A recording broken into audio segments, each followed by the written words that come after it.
একটি গ্রামে এক চাষি ও তার দুই সন্তান ও তার স্ত্রীকে নিয়ে বসবাস করত। চাষি খুব গরিব ছিল, কোনো রকমে খুব কষ্টের মধ্যে তাদের দিন কাটত। কিন্তু চাষি ও তার বড় ছেলে প্রচন্ড লোভী ও অসৎ ছিল। একদিন চাষি ও তার বড় ছেলে সুযোগ পেয়ে ঘরে যা রান্না করা খাবার ছিল সবই খেয়ে ফেলল। সে তার ছোট ছেলে এবং স্ত্রী কি খাবে সে কথা চাষি কখনোই ভাবলো না। আবার খাবার শেষে বড় ভাই তার ছোট ভাইয়ের ভালো ভালো জামা কাপড় সব তার নিজের জন্য নিয়ে নিল। এদিকে সন্ধ্যা পেরিয়ে রাত্রি নেমে এলো। ছোট ছেলে তার মাকে বলল, মা, আমার খুব খিদে পেয়েছে, আমাকে তাড়াতাড়ি কিছু খেতে দাও। আমি সন্ধেবেলা রান্না করে রেখেছি, রাতের খাবার আমরা সবাই একসাথেই খাবো। যাও তোমার দাদা ও বাবাকে ডেকে আনো। ছোট ছেলে তার দাদা ও বাবাকে ডাকলো। বাবা, দাদা, তোমরা তাড়াতাড়ি চলে এসো, মা খাবার জন্য ডাকছে। চাষি তার বড় ছেলের দিকে তাকিয়ে একটু মুচকি হেসে আস্তে আস্তে বলল, আমরা তো সব খাবার খেয়ে ফেলেছি, তাহলে খাবার আসলো কোথা থেকে? চলো বাবা, রান্নাঘরে গিয়েই না হয় দেখি। হ্যাঁ হ্যাঁ, তাই চল গিয়ে দেখি। চাষি ও তার বড় ছেলে রান্নাঘরে ঢুকতেই চাষির স্ত্রী বলে উঠল, তোমরা সবাই বসে পড়ো, আমি খাবার নিয়ে আসছি। তারা একে একে খাবারের জন্য বসে পড়ল। চাষির স্ত্রী হাঁড়ি কড়াই থেকে ঢাকনা সরাতেই সে হতবাক হলো এবং দেখলো তাতে কোনো খাবারই নেই।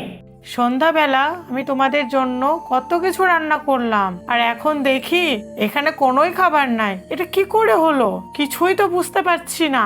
এখন আমি তোমাদের কি খেতে দেব? মনে হয় বেড়াল ঢুকে সব খাবার খেয়ে ফেলেছে।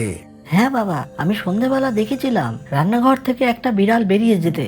হাই পোড়া কপাল, এখন আমি তোমাদের কি খেতে দেব? ঘরে তো চাল ডাল সবজি কোনোই কিছু নেই যে আমি আবার রান্না করে দেব।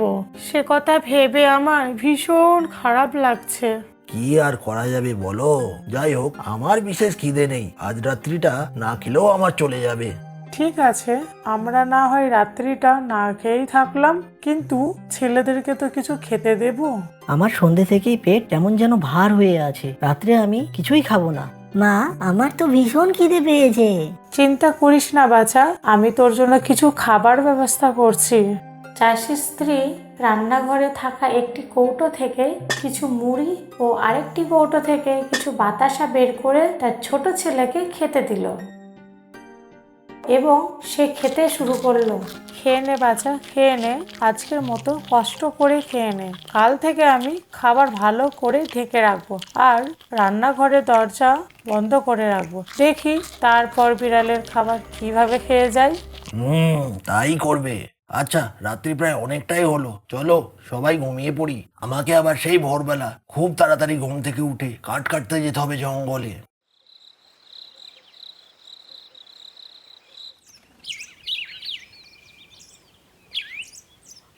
খুব সকালে চাষি ও তার বড় ছেলে বাজারে বিক্রি করার জন্য কিছু ভালো কাঠের সন্ধানে গ্রামের রাস্তা দিয়ে বনের দিকে যাওয়া শুরু করলো এবং তারা কিছু দূর গিয়ে জঙ্গলের ভেতরে কাঠ কাটতে শুরু করলো। কিছু কাঠ কাটার পর চাষি বলল, এই সব কাঠ থেকে যা দাম পাওয়া যাবে তাতে করে আমাদের কোনোদিনই অভাব যাবে না, আর আমরা কোনোদিনই ধনী হতে পারবো না। বরং আমাদের আরো ভালো ও দামি কাঠের সন্ধান করতে হবে। গ্রামের কিছু মানুষের কাছে শুনেছি গভীর জঙ্গলে নাকি এক বিস্ময়কর গাছ আছে। হতে পারে ওই গাছের কাঠ থেকে আমরা অনেক দাম পাবো এবং তাতে আমাদের আর্থিক অবস্থারও উন্নতি হবে। চল চল, আর দেরি না করে কোথায় আছে সেই গাছ সন্ধান করি। চাষি ও তার বড় ছেলে গভীর জঙ্গলের দিকে যেতে শুরু করলো। জঙ্গলের ভেতর কিছু দূর যাবার পর তারা দেখতে পেল একটি বিশাল বড় গাছ। গাছটি অন্য সমস্ত গাছেদের থেকে একদম আলাদা। তারা সেই গাছটির সামনে গিয়ে দাঁড়ালো। মনে হচ্ছে এই সেই বিস্ময়কর গাছ, যার ডালপালা ও কাঠ কেটে বাজারে নিয়ে গেলে ভালো দাম পাওয়া যাবে হয়তো। চলো বাবা, আর দেরি না করে গাছটিকে কাটা শুরু করি। চাষি ও তার বড় ছেলে গাছটি কাটতে যাবে, এমন সময় গাছটি বলে উঠল, ওহে মহাশয়, আমাকে বা আমার শাখা প্রশাখাকে কাটবেন না। আমাকে কাটলে আমি খুব যন্ত্রণা পাবো। আপনি যন্ত্রণা পেলে তাতে আমার কি যায় আসে? আমার প্রচুর অর্থের প্রয়োজন, যা আমি এই গাছের ডাল ও কাঠ বাজারে বিক্রি করে পেতে পারি। আচ্ছা, আপনি যদি আমাকে বা আমার শাখা প্রশাখা না কাটেন তাহলে আমি আপনাকে বিশেষভাবে পুরস্কৃত করব। পুরস্কার স্বরূপ আমি আপনাকে কিছু সোনার আপেল প্রদান করব। এই গাছকে না কাটার বদলে যদি কিছু সোনার আপেল পাওয়া যায় তাহলে তো আমাদের আর কোনো আর্থিক সংকটই থাকবে না, বরং সোনার আপেল বাজারে বিক্রি করে আমাদের অনেক অর্থ উপার্জন করতে পারবো। কোথায় আপনার সোনার আপেল? দিন আমাদের। গাছ তার কথা মতো তাদেরকে কিছু সোনার আপেল প্রদান করলো, কিন্তু গাছ তাদেরকে যে কয়েকটা আপেল দিল তারা তাতে খুশি হলো না। এত বড় গাছ আর এই কয়েকটা মাত্র সোনার আপেল? বাবা, এই গাছের কাছে নিশ্চয় আরো অনেক সোনার আপেল আছে, একটু ভয় দেখালেই হয়তো পাওয়া যাবে। তারা লোভে কাবু হয়ে গাছকে হুমকি দিল যে আপনি যদি আমাদের আরো সোনার আপেল না দেন তাহলে আমরা আপনাকে গোড়া থেকে কেটে দেব। চাষি ও তার ছেলের এরকম কথা শুনে গাছ প্রচন্ড রেগে গেল। আপনারা কাজটা কিন্তু ঠিক করছেন না, এর জন্য আপনাদের চরমতম শাস্তি পেতে হবে। আর আমি আপনাদের ব্যাপারে সবই জানি, কিরকম ভাবে আপনারা মানুষকে ঠকান ও আপনার ছোট ছেলে ও স্ত্রীকে ঠকিয়ে সব খাবার খেয়ে নেন, সবই আমার জানা। দেখুন এবার আমি আপনাদের সাথে কি করি। এ তো একদম বিস্ময়কর গাছ, সত্যি তো আমাদের ব্যাপারে সবকিছু জানে। প্রচন্ড ক্রোধে তাদের ওপর শত শত ক্ষুদ্র সুচ বর্ষণ করলো। চাষি ও তার বড় ছেলে ব্যথা ও যন্ত্রণায় ছটফট করতে লাগলো। এসব কি হচ্ছে আমাদের সাথে? কেউ কি আছেন এখানে? দয়া করে আমাদের বাঁচান। যখন সূর্য দিগন্তের নিচে নেমে গেল তখন সন্ধ্যা প্রায় নেমে এলো। চাষি ও তার বড় ছেলে বেদনায় কাতর হয়ে মাটিতে লুটিয়ে পড়ল। এদিকে চাষির স্ত্রী ও তার ছোট ছেলে খুব চিন্তায় পড়ে গেল। সন্ধ্যা হয়ে গেল, তোর বাবা ও দাদা এখনো জঙ্গল থেকে ফিরলো না, তাদের কোনো বিপদ হলো না তো? বড়ই চিন্তা হচ্ছে রে। চলো মা, রাস্তার দিকে একটু এগিয়ে গিয়ে দেখি দাদা ও বাবা কোথায়। চাষির স্ত্রী ও ছোট ছেলে তাদেরকে খোঁজার উদ্দেশ্যে জঙ্গলে গেল। জঙ্গলের মধ্যে কিছু দূর যাওয়ার পর তারা চাষি ও তার বড় ছেলেকে দেখতে পেল।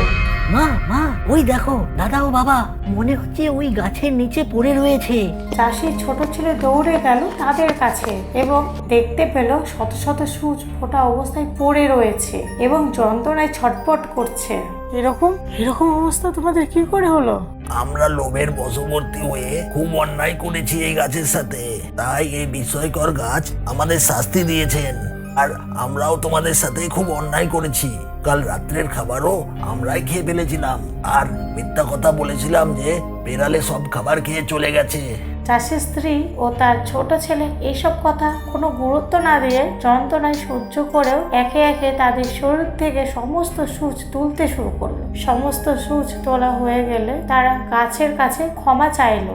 হে বিস্ময়কর গাছ, আমাদের ক্ষমা করে দিন। আমরা লোভে পড়ে আর কোনোদিনও কারোর কোনো ক্ষতি করব না। দয়া করে আমার স্বামী ও সন্তানকে ক্ষমা করে দিন। গাছ তাদের অন্তরে পরিবর্তন দেখে তাদেরকে ক্ষমা করে দিল। ঠিক আছে, আমি তোমাদের ক্ষমা করে দিচ্ছি, কিন্তু তোমরাও আমাকে কথা দাও যে লোভে পড়ে কারোর কোনোদিন কোনো ক্ষতি করবে না। আমরা আমাদের ভুল বুঝতে পেরেছি। আমরা এরকম কাজ আর কোনোদিনও করব না, আর লোভে পড়ে কারোর কোনোদিন কোনো ক্ষতিও করব না। আমরা এবার থেকে ভালো হওয়ার অঙ্গীকার করছি। গাছ তাদের কথা শুনে বুঝতে পারলো যে তাদের অন্তরে পরিবর্তন হয়েছে, তাই গাছ খুশি হয়ে তাদের যত সোনার আপেলের প্রয়োজন ছিল সবই দিল। এতে চাষি ও তার পরিবার অনেক খুশি হলো এবং গাছকে অনেক ধন্যবাদ জ্ঞাপন করলো। হে বিস্ময়কর গাছ, আপনাকে অনেক অনেক ধন্যবাদ আমাদেরকে এই সমস্ত সোনার আপেল প্রদান করার জন্য। আর এই সমস্ত সোনার আপেল আমি খুব ভালো কাজের জন্য ব্যবহার করব ও গ্রামের দুস্থ ও গরিব মানুষদের সাহায্যও করব। বিস্ময়কর গাছ একথা শুনে খুব খুশি হলো। এরপর চাষি ও তার পরিবার সোনার আপেলগুলি নিয়ে বাড়ির উদ্দেশ্যে রওনা দিল।